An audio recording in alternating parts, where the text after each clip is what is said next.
जय हिंद दोस्तों। मैं आज बहुत दिनों के बाद आया हूँ। कुछ दिनों का मेरे साथ गैप हो चुका है। कुछ पर्सनल रीजन के कारण मैं नहीं आ पाया, पर अब हमारी रेगुलर वीडियो जाएंगी और मैं आपको एक खास बात से अवगत कराना चाहता हूँ कि 25 जून से मैं आपके लिए एक्यूप्रेशर की बेसिक क्लासेस लेकर आ रहा हूँ, जो कि जिसका नाम होगा 2020 डेज। यह क्लास हमारी 20 दिनों तक चलेगी, जिसमें हम बेसिक सीखेंगे। अगर आप उससे आगे डीपली जाना चाहते होंगे तो आप मुझे कमेंट बॉक्स में बताएं, जिससे मैं आपको और आगे लेकर चलूंगा। ठीक है, तो चलते हैं। आज मैं आपके लिए एक स्टोरी लेकर आया हूँ। स्टोरी इसलिए लेकर आया हूँ क्योंकि साइकोलॉजी का मानना है कि व्यक्ति कहानियों को कभी नहीं भूलता है। अगर आप इस कहानी को पूरा सुनते हैं तो मैं आपसे कहता हूँ कि आप अपने टाइम मैनेजमेंट को सीख जाएंगे, आप अपने वेस्ट टाइम को बचाना सीख जाएंगे, आप अपने टाइम का यूज करना सीख जाएंगे। तो कहानी यहाँ से स्टार्ट होती है कि एक राज्य था। उस राज्य में राज्य का कुछ संविधान था। उस संविधान में उनका वर्णित संविधान था, जिसमें लिखा हुआ था कि किसी एक व्यक्ति को राजा बनाया जाएगा जो कि राज्य में कुशल होगा। उसको राजा बनाने के बाद वे 5 साल तक राजा रहेंगे। उसके बाद उन्हें एक ऐसी जगह छोड़ दिया जाएगा जहां पर खाने पीने की व्यवस्था नहीं होगी और बहुत खतरनाक जानवर होंगे जो उन्हें खा लेंगे। वह उनका जीना नामुमकिन था। वह ऐसी खतरनाक जगह थी। एक टापू था, पानी के चारों तरफ पानी था, मगरमच्छ थे और बीच में एक टापू था। उस पर वह बहुत खतरनाक जानवर रहते थे। तो इस तरीके से उस राज्य में राजा कार्य कर रहे थे। एक बार क्या हुआ कि राज्य के राजा के 5 साल पूरे होने के बाद लोगों ने उन्हें उस जगह भेज दिया और फिर उन्हें नए राजा की आवश्यकता हुई। तो उन्होंने कोशिश की, पता किया, आसपास उन लोगों की बातचीत हुई तो उन्होंने पता किया। उन्हें पता चला कि उनके गांव में एक कुशल व्यक्ति है जो राजा बनने के योग्य है। उन्होंने उसके पास जाकर उससे बातचीत की और उसे बताया कि हमारे राज्य में 5 साल बाद आपको राज्य छोड़ने के बाद ऐसी जगह भेज दिया जाएगा जहां जीना मुमकिन नहीं है। तो उस व्यक्ति ने मना कर दिया कि मैं राजा नहीं बनूंगा। पर लोगों के बार बार रिक्वेस्ट करने के बाद उस व्यक्ति ने हाँ कहा कि हाँ मैं राजा बन जाऊंगा, 5 साल की शर्त भी मुझे मंजूर है। उसके बाद जब वह इस शर्त पर राजी हुआ तो उसे राजा बना दिया गया। वह चतुर और चालाक और होशियार था। तो उसने जैसे ही राजा बना, उसने कुछ दिनों बाद अपने मंत्री से कहा कि 5 साल बाद आप राजा को कहाँ छोड़ देते हैं, मुझे उस जगह लेकर चलिए।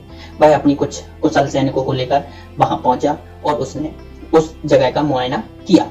उस जगह का मुआयना करने के बाद उसने ठान लिया कि मैं 5 साल बाद यहाँ जाऊंगा तो पर मैं जीवित रहूंगा और कुशल जिंदगी को जीऊंगा।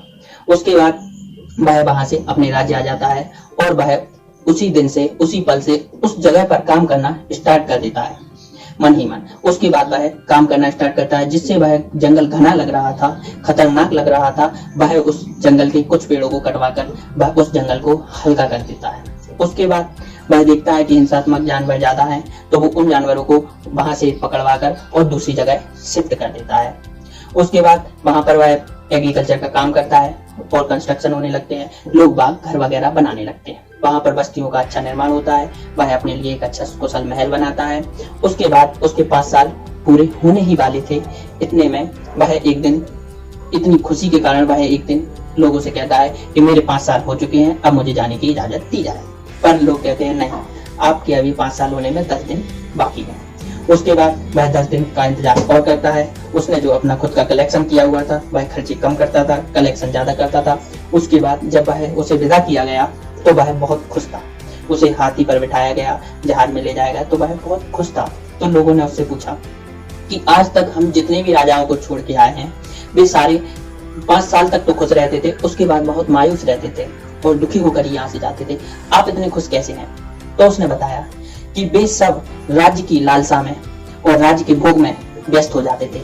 वे यहाँ पर अपनी सुख सुविधाओं का लाभ उठाते थे, जिससे वे उस जगह को भूल जाते थे जहां उन्हें 5 साल बाद जाना था, और वे यह भूलकर अपने सारे कामों को, अय्यासियों को जोर शोर से उठाते थे। इसके बाद उसने कहा और मैंने 5 साल तक वहां पर रेगुलर काम किया है और मैंने उस जगह को भी रहने के योग्य बना लिया है। अब मैं वहां पर इससे भी अच्छा जीवन बिता सकता हूँ। मैंने अपना खुद का राज्य वहां पर बना लिया है। इसके बाद लोगों ने कहा कि राजा, अगर हर कोई ऐसा सोचने लगे तो क्यों नहीं हर जगह का विकास संभव है।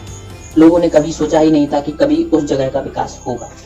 तो इसीलिए मैं आपसे सिर्फ यह कहना चाहता हूँ कि जो भी वयस्क व्यक्ति हैं, वयस्क लोग हैं, 18 से 24 एज वाले, 18 से 30 एज वाले, वे अपने समय को बर्बाद ना करें।